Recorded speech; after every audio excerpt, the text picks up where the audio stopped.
नमस्कार दोस्तों, इस एनसीईआरटी सीरीज में आप सभी का बहुत बहुत स्वागत है। आज मैं लेकर आया हूं क्लास 6 विषय भूगोल ज्योग्राफी का अध्याय 2 जिसका नाम है ग्लोब, अक्षांश एवं देशांतर।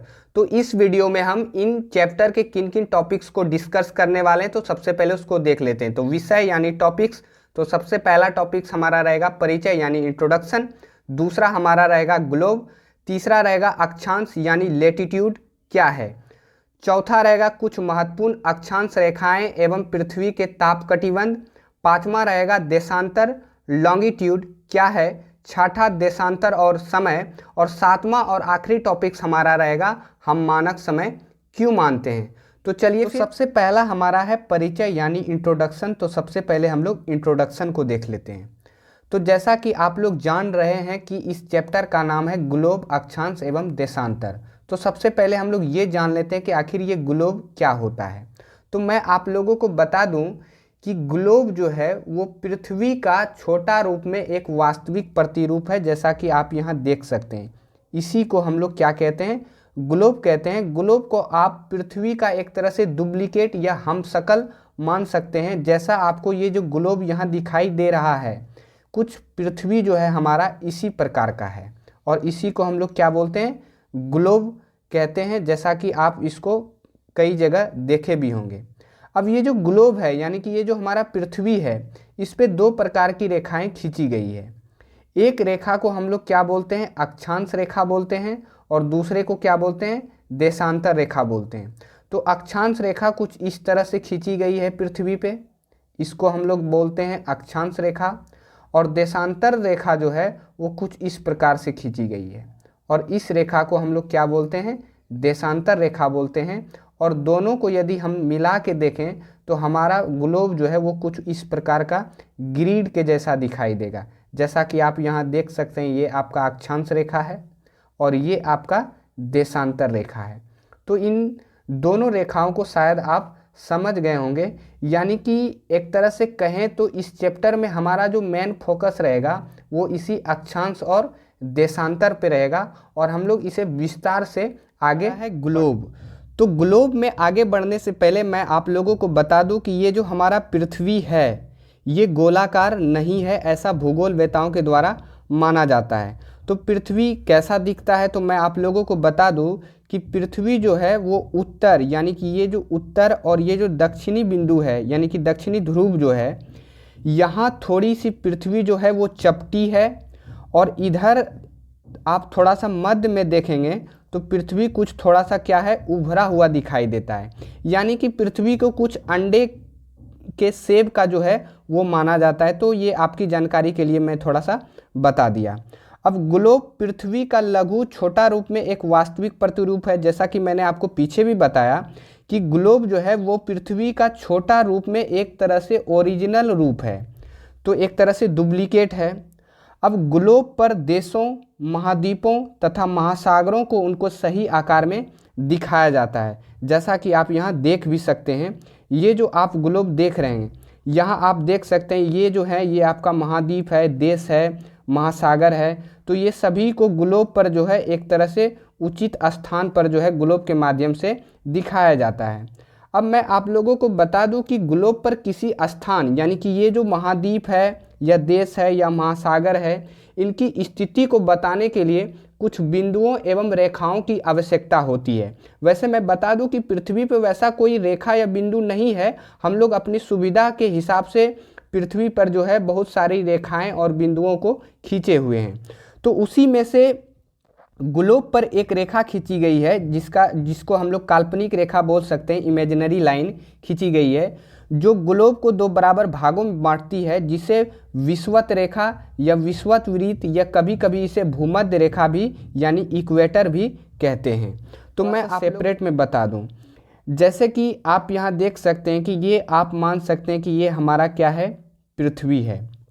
अब पृथ्वी के बीचों बीच इस तरह से यहाँ एक रेखा खींची गई है जिसे हम लोग इक्वेटर कहते हैं, यानी कि इसे हम लोग विषुवत रेखा बोलते हैं, विषुवत रेखा बोलते हैं, और इसे कभी कभी भूमध्य रेखा भी बोला जाता है। तो आपको कंफ्यूज नहीं होना है, भूमध्य रेखा बोले या विषुवत रेखा बोले या विषुवत वृत्त बोले, ये तीनों एक ही बात है। भूमध्य रेखा इसलिए बोला जाता है क्योंकि पृथ्वी एक तरह से भूभाग है और भूमि पे ये बीचों बीच खींचा गया है, तो इसलिए इसको बोलता है भूमध्य रेखा।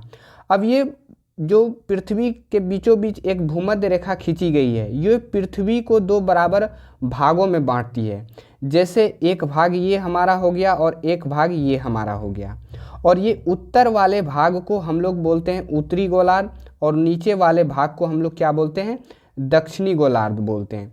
तो आपसे पूछा जाए कि पृथ्वी को दो बराबर भागों में किस रेखा के द्वारा जो है एक तरह से बांटा जाता है, तो वो विषुवत रेखा या भूमध्य रेखा।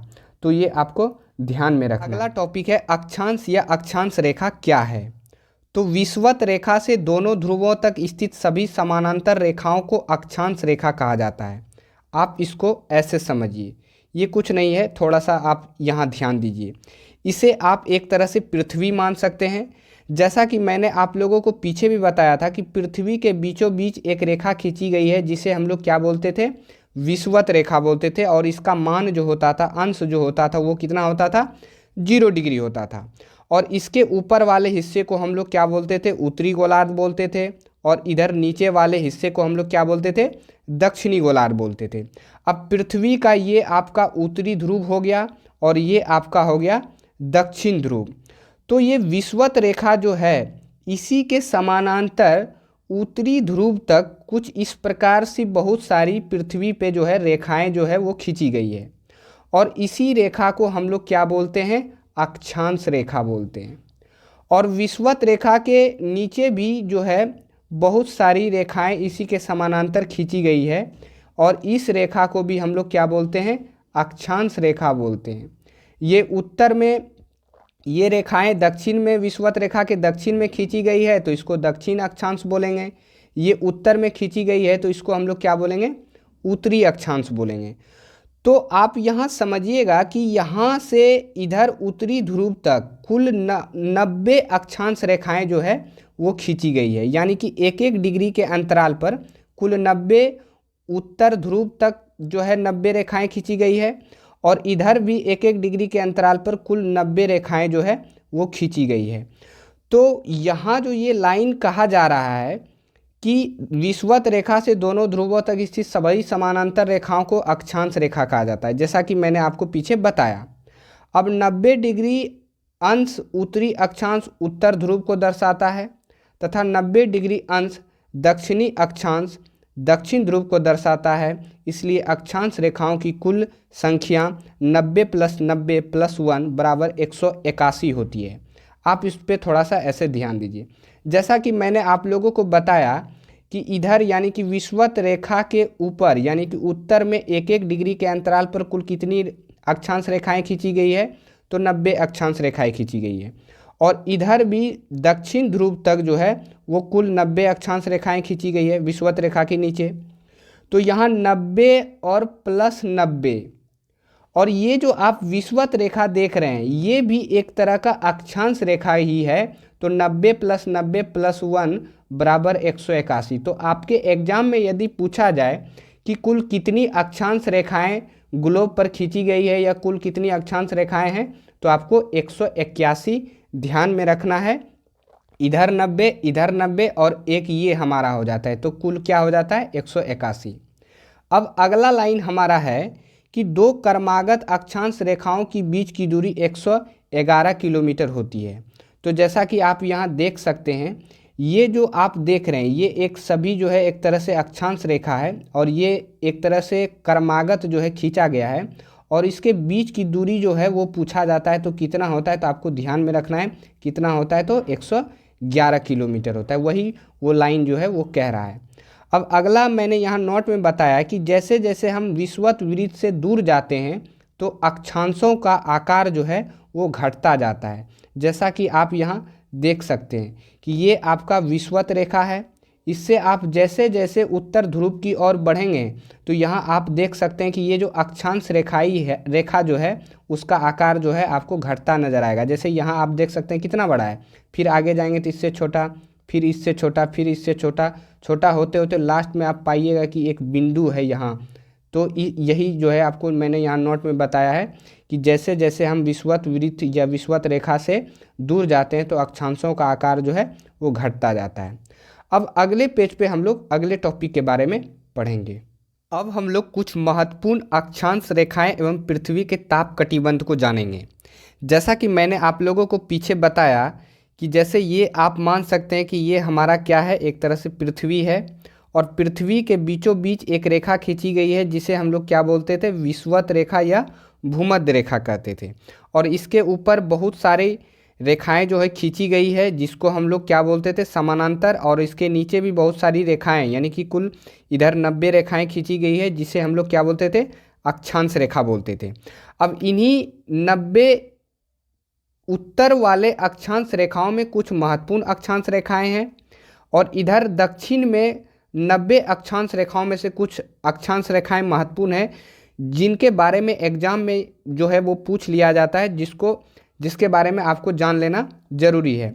उसमें से सबसे पहला जो हमारा एक रेखा है जो विषुवत रेखा के सबसे ऊपर यानी कि 23.5 डिग्री उत्तर में ये रेखा स्थित है, इसे हम लोग कर्क रेखा के नाम से जानते हैं।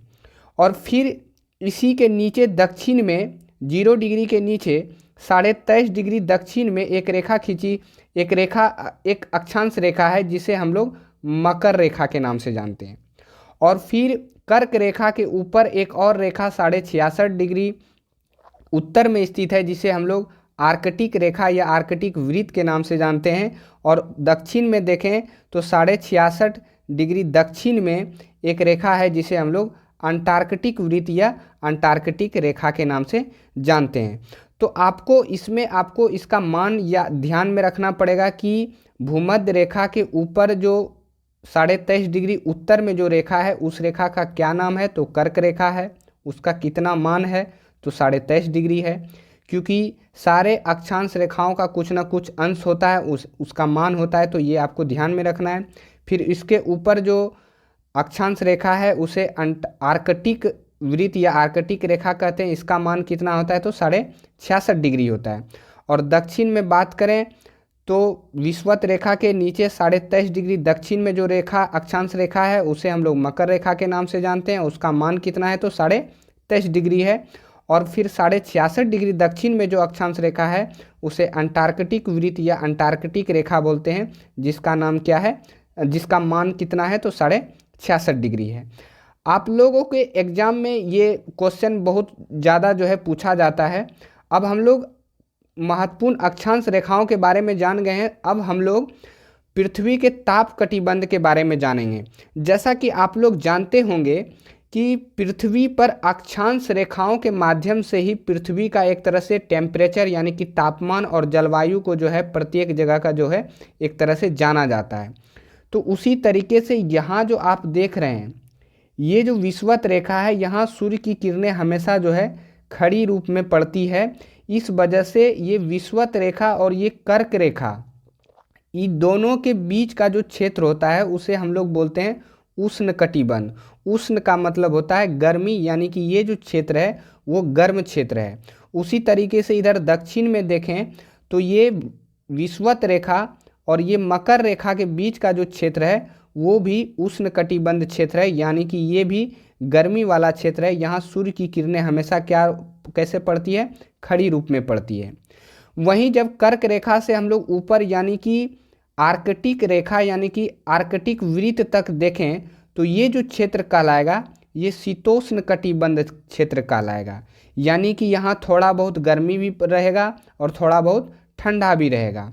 और फिर इधर 23.5 डिग्री यानी कि मकर रेखा के नीचे देखें तो अंटार्कटिक रेखा तक ये जो क्षेत्र कहलाएगा ये भी हमारा कौन सा क्षेत्र कहलाएगा, तो शीतोष्ण कटिबंध। यहाँ भी थोड़ा गर्मी और थोड़ा ठंडा। फिर 66.5 डिग्री के ऊपर यानी कि उत्तरी ध्रुव तक का जो क्षेत्र देखेंगे तो ये शीत कटिबंध क्षेत्र कहलाता है, यानी कि हमेशा यहाँ आपको बर्फ़ ही बर्फ़ मिलेगा, ज़्यादा ठंडा वाला ये क्षेत्र है।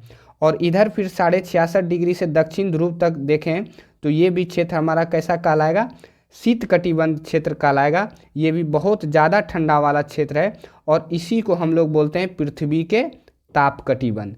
शायद आप लोग समझ गए होंगे। अब अगले तो देशांतर में जाने से पहले हम लोग कुछ क्वेश्चंस को देख लेते हैं, ताकि आप लोगों को एक आइडिया लगे कि किस प्रकार से जो है एग्जाम में क्वेश्चन पूछा जाता है। तो पहला क्वेश्चन हमारा है, कर्क और मकर रेखा के बीच के क्षेत्र को कहते हैं शीतोष्ण कटिबंध, शीत कटिबंध, उष्ण कटिबंध, इनमें से कोई नहीं। तो आप लोगों को मैंने अभी बताया कि कर्क और मकर रेखा के बीच का जो क्षेत्र होता है उसे हम लोग उष्ण कटिबंध क्षेत्र कहते हैं, जैसा कि आप लोग थोड़ा सा यहाँ देख भी सकते हैं।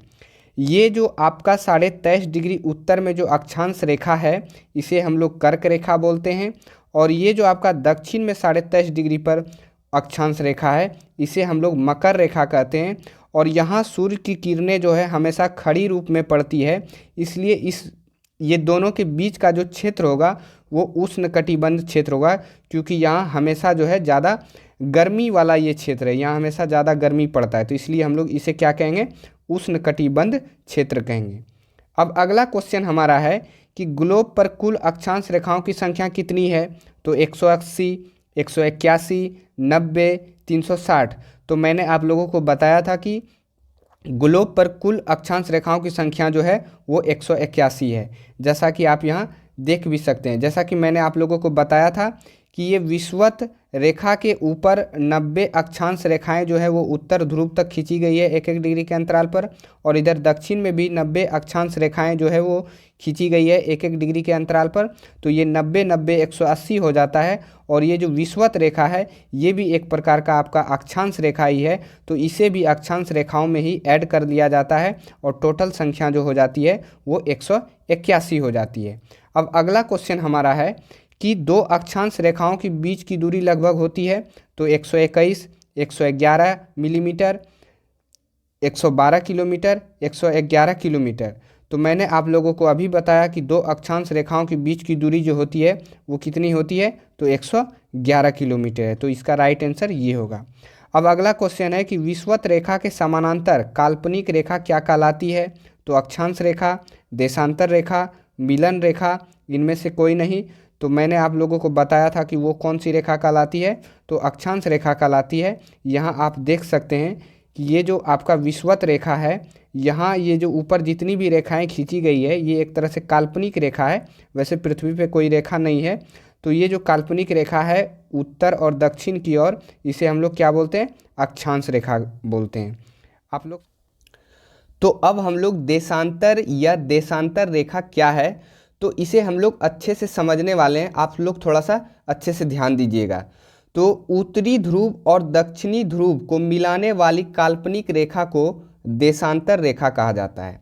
आप इसे ऐसे समझिए, ये कह रहा है कि ये जो आपका उत्तरी ध्रुव है और ये जो आपका दक्षिणी ध्रुव है, यानी कि इन दोनों ध्रुवों को मिलाने वाली जो काल्पनिक रेखा ग्लोब पर खींची गई है उसी को हम लोग कौन सी रेखा बोलते हैं, तो देशांतर रेखा बोलते हैं। जैसा कि आप यहाँ देख सकते हैं, ये जो सारे रेखाएं आपको दिखाई दे रहा है ये सारी रेखाएं क्या है, देशांतर रेखा है, क्योंकि ये उत्तरी ध्रुव से दक्षिणी ध्रुव को एक तरह से क्या करती है, मिला रही है। तो वही वो लाइन कह रहा है। अगला लाइन हमारा है कि ध्रुवों से विषुवत रेखा की ओर जाने पर देशांतर रेखाओं की बीच की दूरी बढ़ती जाती है, और भूमध्य रेखा से ध्रुवों की ओर जाने पर देशांतर रेखाओं की बीच की दूरी घटती जाती है। यानी कि इनका कहने का मतलब ये हुआ कि यहाँ आप देख सकते हैं, ये आपका एक तरह से मैंने बताया था कि ये आपका जो पृथ्वी के बीचों बीच एक रेखा खींची गई है वो आपका कौन सी रेखा है, विषुवत रेखा है, यानी कि 0 डिग्री है। यानी कि यहाँ से बोला जा रहा है कि ये ध्रुवों की ओर यदि देशांतर रेखा जाती है तो ये घटती जाती है। यानी कि यहाँ आप देख सकते हैं कि इसके बीच कितनी दूरी है। जैसे जैसे ये ध्रुवों की ओर बढ़ती जाती है तो इसके बीच की दूरी क्या होती है, घटती जाती है। और इधर भी आप देखिएगा तो जैसे जैसे इधर नीचे यानी कि दक्षिण ध्रुव की ओर रेखा जो बढ़ती है तो इसके बीच की दूरी क्या होती है, घटती जाती है। और मैं आप लोगों को बता दूं कि सबसे अधिक जो देशांतर रेखाओं की बीच की दूरी होती है वो इसी जगह होती है, यानी कि विषुवत रेखा के बीच होती है, जो कि 111.3 किलोमीटर होती है, जैसा कि मैंने वहाँ नोट भी किया हुआ है। तो अगला लाइन हमारा वही है कि दो देशांतर रेखाओं के बीच सबसे अधिक दूरी विषुवत रेखा पर होती है, जो कितना है, 3 किलोमीटर, जैसा कि मैंने आप लोगों को बताया। अब देखिए इसमें एक बात ये है कि देशांतर रेखाओं में खास बात ये है कि ये जो देशांतर रेखा आप देख रहे हैं, ये सभी देशांतर रेखाएं जो हैं, देशांतर रेखाओं की लंबाई जो है वो समान है। तो इसलिए इसे गिनती कर पाना या इसे सही से समझ पाना थोड़ा सा कठिन हुआ। तो एक बार क्या हुआ कि 1884 में एक सभी देशों की बैठक हुई थी और उस बैठक में ये तय किया गया था कि एक रेखा जो गुजरती है, जो ग्रीनविच शहर से, यानी कि यूरोप महाद्वीप में ब्रिटेन के एक ग्रीनविच शहर जहाँ ब्रिटिश राज की वेधशाला स्थित है, से गुजरने वाली देशांतर रेखा से पूर्व और पश्चिम की ओर गिनती शुरू की जाए। यानी कि एक रेखा जो है ब्रिटेन के ग्रीनविच शहर से होकर गुजरती है, उसे जो है सभी देशों ने मिलकर ये माना कि इसे जो है बेस माना जाए। ये जो आप देख रहे हैं, ये जो 0 डिग्री है, जिसे हम लोग प्रमुख यामोत्तर रेखा भी कहा जाता है, इसे जो है बेस माना गया। और फिर इधर से जो है पूरब की ओर गिनती शुरू किया गया और इधर फिर पश्चिम की ओर गिनती किया गया। तो इधर जब पूरब की ओर गिनती किया गया तो पाया गया कि इधर कुल 180 देशांतर रेखाएं हैं और इधर भी देखा गया तो 180 कुल देशांतर रेखाएं जो है वो ग्लोब पर पाई गई। तो ये बेस आपको ध्यान रखना है कि ये बेस जो है आपका 0 डिग्री है और इधर 180 डिग्री पूर्व तक जो है देशांतर रेखा खींची गई है। इधर फिर पश्चिम में 180 जो है देशांतर रेखा खींची गई। और ये भी रेखाएं, ये सारे देशांतर रेखाएं जो है वो 1-1 डिग्री के अंतराल पर खींची गई है। कुल 180 इधर और इधर भी 1 डिग्री के अंतराल पर 180 कुल इधर। तो ये आपको ध्यान। अब वही मैंने यहाँ नोट किया है कि तब इस ग्रीनविच से गुजरने वाली रेखा को प्रमुख देशांतर या प्रमुख यामयोत्तर रेखा कहते हैं, जिसका मान कितना होता है, 0 डिग्री होता है। जैसा कि मैंने अभी आपको बताया कि ये जो आप देख रहे हैं ये 0 डिग्री, ये ग्रीनविच एक शहर से होकर गुजरती है जो कि कहाँ है, तो ब्रिटेन में है। और इसे ही एक तरह से प्रमुख यामयोत्तर रेखा माना गया, यानी कि बेस जो है इसी को माना गया है। फिर अगला हमारा है कि 0 डिग्री देशांतर से हम 180 डिग्री पूर्व या 180 डिग्री पश्चिम तक गणना करते हैं। जैसा कि मैंने आप लोगों को बताया कि ये जो 0 डिग्री है ये बेस माना गया और इधर फिर गणना करते हैं तो पाया गया कि 180 देशांतर रेखाएं जो है इधर है पूरब में, और फिर इधर जो पाया गया कि इधर भी 180 देशांतर रेखाएं जो है वो पश्चिम में पाया गया। और ये देशांतर रेखाएं भी 1-1 डिग्री के अंतराल पर जो है वो पाई गई। तो वही यहाँ कहा जा रहा है। अब अगला हमारा है कि 0 डिग्री प्रमुख यामयोत्तर तथा 180 डिग्री यामयोत्तर मिलकर पृथ्वी को 2 समान भागों में पूर्वी गोलार्ध एवं पश्चिमी गोलार्ध में विभक्त करती है। तो जैसा कि मैं आप लोगों को यहाँ बता दूँ कि यहाँ जो ये आप 0 डिग्री देख रहे हैं और इसके जस्ट अपोजिट में आप यहाँ पाएंगे 180 डिग्री एक देशांतर रेखा है जो पृथ्वी को 2 बराबर भागों में बांटती है। एक हमारा ये भाग हो जाता है और एक हमारा ये भाग हो जाता है, और ये कहलाएगा पूर्वी गोलार्ध और ये कहलाएगा आपका पश्चिमी गोलार्ध। वही वो लाइन जो है वो कह रहा है। अब आप लोगों को नोट में 3 बातें जो है वो ध्यान में रखनी है जो कि काफ़ी इम्पोर्टेंट है कि 0 डिग्री देशांतर रेखा को प्रधान यामयोत्तर या प्रधान मध्यमान रेखा या ग्रीनविच रेखा कहा जाता है। ये आपको ध्यान रखना है। दूसरा नोट में ध्यान रखना है कि 0 डिग्री देशांतर रेखा और 180 डिग्री देशांतर रेखा एक दूसरे के विपरीत होते हैं, इसीलिए ये दोनों रेखा जो है पृथ्वी को 2 बराबर भागों में बांटती है जो कि पूर्वी गोलार्ध और पश्चिमी गोलार्ध में है। अब नोट में एक बात आप लोगों को और ध्यान रखना है कि 180 डिग्री पूर्व और 180 डिग्री पश्चिम यामयोत्तर एक रेखा पर स्थित है।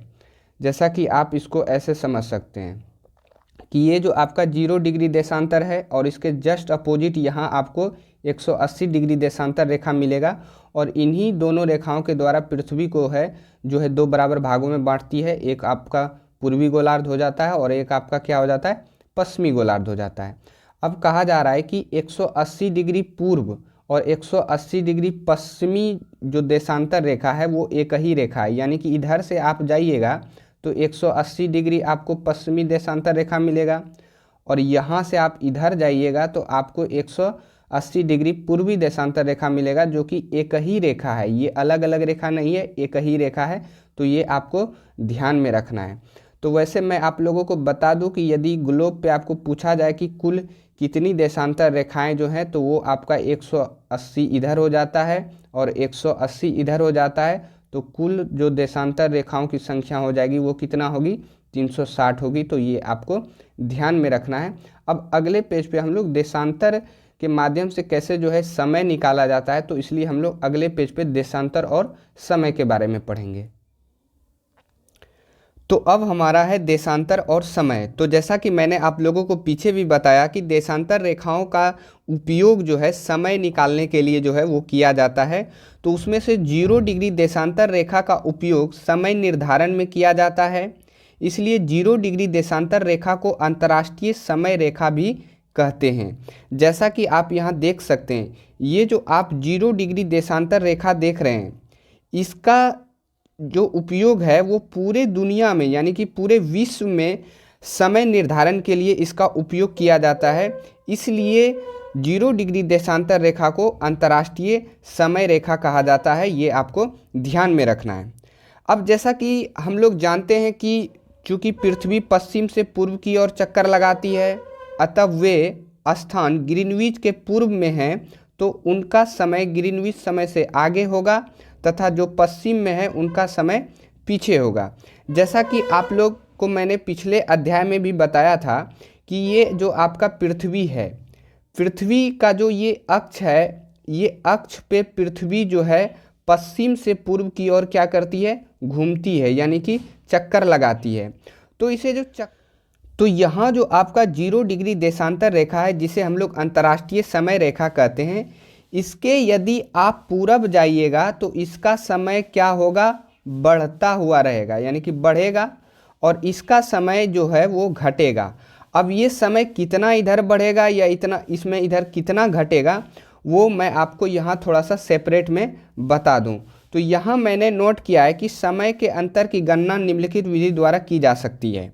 जैसे पृथ्वी लगभग 24 घंटे में अपने अक्ष पर 360 डिग्री देशांतर घूम जाती है, अर्थात वह 1 घंटे में 15 डिग्री देशांतर और 4 मिनट में 1 डिग्री देशांतर घूमती है। जैसा कि आप लोग जानते हैं कि ये जैसे हमारा पृथ्वी है, तो पृथ्वी जो है ये पृथ्वी का एक तरह से अक्ष है जिसे हम लोग एक्सिस बोलते हैं, और इस अक्ष पे पृथ्वी जो है पश्चिम से पूर्व की ओर क्या करती है, चक्कर लगाती है, यानी कि एक तरह से घूमती है। तो पृथ्वी जो है अपने अक्ष पर एक बार जो घूमेगी वो 24 घंटा में घूमेगी, यानी कि 24 आवर्स का समय लेगा। लेकिन इधर आप मैंने बताया था कि यहाँ इधर आपका हो गया पूर्वी, एक तरह से पूर्वी देशांतर इधर है, और इधर आपका कौन सा है, तो पश्चिमी देशांतर है। यानी कि पृथ्वी एक चक्कर जो 24 घंटे में लगाएगी, वो जो घूमेगी वो तो क्या घूमेगी, वो तो 360 डिग्री जो देशांतर रेखा है उसी को घूमेगी। यानी कि पृथ्वी 24 घंटे में कितना घूम रही है, तो 360 डिग्री देशांतर घूम रही है। वही यदि 1 घंटा की बात करें तो पृथ्वी जो है 360/24, यानी कि इसको काटा जाए तो लगभग आपका 15 डिग्री आएगा। यानी कि 1 घंटे में पृथ्वी जो है वो कितने डिग्री देशांतर घूम रही है, तो 15 डिग्री देशांतर घूम रही है। अब आप इसको क्या कीजिए कि ये जो घंटा है इसे आप मिनट में कन्वर्ट कर दीजिए, यानी कि 15 डिग्री देशांतर जो है वो कितने समय में घूमेगी, तो 60 मिनट में घूमेगी। और यदि 1 डिग्री देशांतर हम लोग निकालें तो 60/15, यानी कि 15 चौके 60, तो 4 मिनट जो है वो 1 डिग्री देशांतर घूमने में ये समय लेता है। यानी कि ये कहने का मतलब ये हुआ कि 1 डिग्री देशांतर घूमने में ये कितना समय ले रहा है, तो 4 मिनट ले रहा है। तो वही हमने यहाँ जो बताया है आपको कि पृथ्वी लगभग 24 घंटे में अपने अक्ष पर 360 डिग्री देशांतर घूम जाती है, अर्थात वह 1 घंटे में 15 डिग्री देशांतर एवं 4 मिनट में 1 डिग्री देशांतर घूमती है। तो यहाँ जो ये आप देख रहे हैं, ये जो आपका 0 डिग्री यानी कि अंतर्राष्ट्रीय समय रेखा है, यानी कि इधर का समय जो मैंने बताया कि आगे रहेगा, तो वो कितना रहेगा, तो ये 4 मिनट इधर का जो रहेगा, जो भी देश होगा या जो भी जगह होगा वो 4 मिनट इधर से आगे होगा, और इधर का जो एरिया होगा, इधर का जो जगह होगा, ये 4 मिनट क्या होगा, ये 0 डिग्री देशांतर यानी कि ग्रीनविच समय से वो क्या होगा, इधर 4 मिनट पीछे और इधर 4 मिनट क्या होगा, आगे होगा। अब मैंने यहाँ कुछ क्वेश्चंस लिया है ताकि आप लोगों को एक आइडिया लगे कि किस प्रकार से जो है क्वेश्चन पूछा जाता है। तो इस प्रकार ग्रीनविच में दोपहर 12 बजते हो तो तब ग्रीनविच से 15 डिग्री पूर्व क्या समय होगा। जैसा कि मैंने आप लोगों को बताया कि ये हमारा एक तरह से ग्लोब है, और ग्लोब के एक बीचों बीच एक रेखा जो है जो 0 डिग्री है, जिसे हम लोग अंतर्राष्ट्रीय समय रेखा बोलते हैं, और इसके इधर जो है 180 इधर और 180 इधर जो है देशांतर रेखाएं जो है वो खींची गई है, 180 इधर और 180 इधर, और कुल कितना देशांतर रेखाएं, तो 360 है। तो यहाँ बोला जा रहा है कि ग्रीनविच पे में दोपहर 12 बजते हो, यानी कि ये जो 0 डिग्री है जो ग्रीनविच शहर पे है, यहाँ यदि 12 बज रहा हो तब इधर यानी कि पूर्व में इधर 15 डिग्री देशांतर पे कितना समय जो है वो होगा। और जैसा कि मैंने आप लोगों को बताया था कि इधर का जो समय होगा वो +4 मिनट आगे होगा, और इधर का जो समय होगा वो -4 मिनट क्या होगा, मतलब 4 मिनट ये पीछे होगा और ये 4 मिनट क्या होगा, आगे होगा। तो यहाँ जैसे कि मैंने बताया कि 1-1 डिग्री के अंतराल पे इधर जो है कुल 180 देशांतर रेखाएं जो हैं वो खींची गई है, और 1 डिग्री देशांतर घूमने में कितना समय लेता है, तो 4 मिनट लेता है। तो यहाँ बोला जा रहा है कि 15 डिग्री पूर्व यानी कि इधर जो है 15 डिग्री पूर्व पे कोई जगह है, वहाँ का समय आपको बताना है। यदि ग्रीनविच समय पे 12 बज रहा हो तो वहाँ का समय क्या होगा। तो 15 डिग्री है तो 15 गुना 4 कर देंगे तो हमारा 60 मिनट हो जाएगा, यानी कि 60 मिनट को देखें तो लगभग 1 घंटा हमारा हो रहा है, यानी कि ये 1 घंटा जो वो जगह होगा वो आगे होगा। यदि यहाँ 12 बज रहा हो तो यहाँ जो ये 15 डिग्री देशांतर पे जो भी जगह होगा वहाँ 1 घंटा आगे होगा, यानी कि वहाँ कितना बज रहा होगा, तो 1 बज रहा होगा। तो इसका राइट आंसर क्या होगा, 1। यदि यही पूछता कि 15 डिग्री पश्चिम में यदि कोई जगह है तो वहाँ कितना समय होता, तो 1 घंटा हम लोग क्या करते, घटा देते, यानी कि यहाँ 12 बज रहा है तो यहाँ कितना बजता, 11 बजता। अब अगला क्वेश्चन हमारा है कि यदि 2 स्थानों की स्थिति में 90 डिग्री देशांतर का अंतर है तब दोनों स्थानों के बीच समय अंतर कितना होगा। यानी कि यहाँ 2 जगह के बारे में बोल रहा है कि 90-90 देशांतर का 90-90 डिग्री देशांतर का क्या है, अंतर है। तो जैसा कि मैंने आप लोगों को बताया था कि 1 डिग्री देशांतर घूमने में कितना समय लेती है, तो 4 मिनट लेती है। तो 90 डिग्री देशांतर घूमने में कितना समय लेगा, तो 90 गुना 4 यानी कि 360 मिनट का समय जो है वो लेगा। यदि 360 मिनट को हम लोग थोड़ा सा घंटा में बदल दें तो हमें थोड़ा सा चीज़ें क्या होगी, आसान हो जाएगी। तो इसे हम लोग क्या करेंगे, 60 से भाग दे देंगे, और 6 छके 36 यानी कि 6 आवर्स जो है ये 2 जो 90-90 डिग्री देशांतर पे जो अंतर रहेगा वो दोनों स्थानों के बीच जो समय अंतर होगा वो कितने घंटे का रहेगा, तो 6 घंटे का अंतर रहेगा, और इसका राइट आंसर क्या होगा, ये होगा। तो इस प्रकार से जो है समय जो है वो निकाला जाता है। तो इस चैप्टर का हमारा आखिरी टॉपिक्स है हम मानक समय क्यों मानते हैं। तो मैं आप लोगों को बता दूं कि किसी भी देश का मानक समय जो है वहाँ के स्थानीय समय को निकालने के लिए सभी देश का जो है कुछ न कुछ मानक समय जो है वो माना जाता है। जैसे मैं बता दूं कि भारत में 82.5 डिग्री पूर्व को मानक याम्योत्तर माना गया है, यानी कि भारत में एक जो रेखा है जो भारत के बीचों बीच से होकर गुजरती है, जो 82.5 डिग्री देशांतर है, इसी को 82.5 डिग्री को ही भारत का मानक याम्योत्तर माना जाता है, और यहीं से इसी के माध्यम से पूरे देश का जो है समय जो है वो निकाला जाता है। तो मैं आप लोगों को और बता दूं कि भारतीय मानक समय यानी कि IST यानी कि इंडियन स्टैंडर्ड टाइम 82.5 डिग्री है, जो ग्रीनविच से 82 डिग्री 30 मिनट पूर्व में स्थित है, इसलिए ग्रीनविच समय से भारत 5 घंटा 30 मिनट आगे है। तो आप इसको थोड़ा सा ऐसे समझिए, जैसा कि मैंने आप लोगों को बताया था कि यहाँ जो है एक ग्रीनविच शहर से जो वो 0 डिग्री गुजरती है, जो पूरे विश्व का जो है एक तरह से समय निकाला जाता है।